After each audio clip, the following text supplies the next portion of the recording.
ఇంక్లాబ్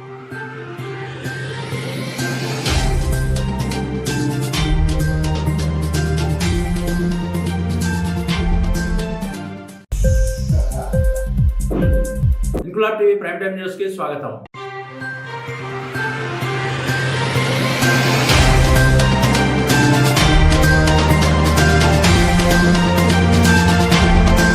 రాజన్న సిరిసిల్ల జిల్లా ముస్తాబాద్ మండల కేంద్రంలో 78వ స్వాతంత్ర దినోత్సవ వేడుకలు ఘనంగా జరిగాయి. ముస్తాబాద్ పోలీస్ స్టేషన్లో ఎస్ఐ చిందం గణేష్ చేతుల మీదుగా త్రివర్ణ పతాకాన్ని ఎగురవేసి మండల పోలీస్ స్టేషన్ సిబ్బందితో పాటు జాతీయ గీతాలాపన చేసి 78వ స్వాతంత్ర దినోత్సవ శుభాకాంక్షలు తెలిపారు. అనంతరం పాఠశాల విద్యార్థులకు పుస్తకాలు, పెన్నులు పంపిణీ చేశారు. గ్రామ పంచాయతీ కార్యాలయంలో ప్రత్యేక అధికారి సురేష్ పతాకావిష్కరణ చేశారు. మండల కేంద్రంలోని సెస్ సేవా కార్యాలయంలో సెస్ డైరెక్టర్ అంజిరెడ్డి చేతుల మీదుగా పతాకావిష్కరణ జరిపి గీతాలాపన చేశారు. ప్రధాన కూడళ్ల వద్ద పాఠశాల విద్యార్థులు చేసిన నృత్య ప్రదర్శనలు పలువురిని ఆకట్టుకున్నాయి. కొందరు పాఠశాల విద్యార్థులచే 100 అడుగుల త్రివర్ణ పతాకాన్ని ప్రదర్శించడం, ఆనాటి స్వాతంత్ర సమరయోధుల జాతీయ నాయకుల వేషధారణలు ధరించి విద్యార్థులు చేసిన ప్రదర్శనలు ప్రత్యేక ఆకర్షణగా మారాయి. సోషల్ వెల్ఫేర్ బాలుర వసతి గృహంలో జెండా ఆవిష్కరణ, పోతుగల్ వ్యవసాయ మార్కెట్ కమిటీ కార్యాలయంలో పోతుగల్ వ్యవసాయ సహకార సంఘం ఆధ్వర్యంలో పతాకావిష్కరణ జరిపి గీతాలాపన చేశారు. ఇవే కాక మండల కేంద్రంలోని కుల సంఘాలు, యూత్ క్లబ్లు, ప్రభుత్వ కార్యాలయాలు, రాజకీయ పార్టీల కార్యాలయాలు, పలువురు ప్రైవేట్ సంస్థల వద్ద జెండావిష్కరణ చేసి జాతీయ గీతాలాపనలు చేసి మిఠాయిలు పంపిణీ చేసి 78వ స్వాతంత్ర దినోత్సవ వేడుకలు ఘనంగా నిర్వహించారు.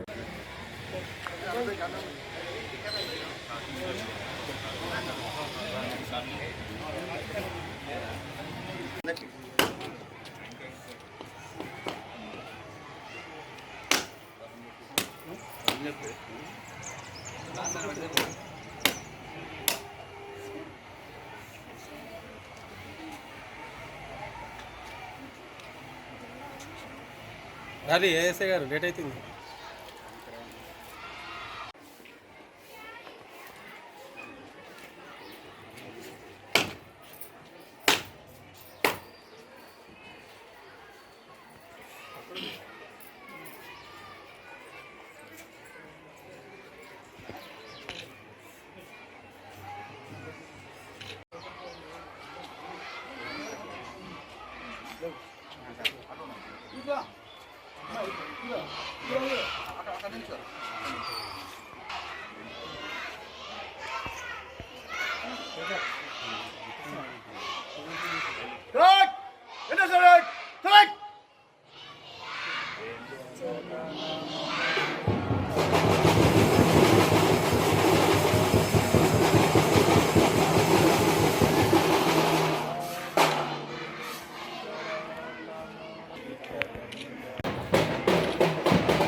మీరు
ఇంక్లాబ్ టీవీ వీడియోలు మీకు నచ్చినట్లయితే లైక్ చేయండి, షేర్ చేయండి, కమెంట్ చేయడం మర్చిపోకండి. సబ్స్క్రైబ్ చేయని వాళ్ళు వెంటనే సబ్స్క్రైబ్ చేసుకోండి. మా వీడియోలు మీరు వెంటనే చూడాలనుకుంటే కింద ఉన్న గంట సింబల్ని గట్టిగా కొట్టండి.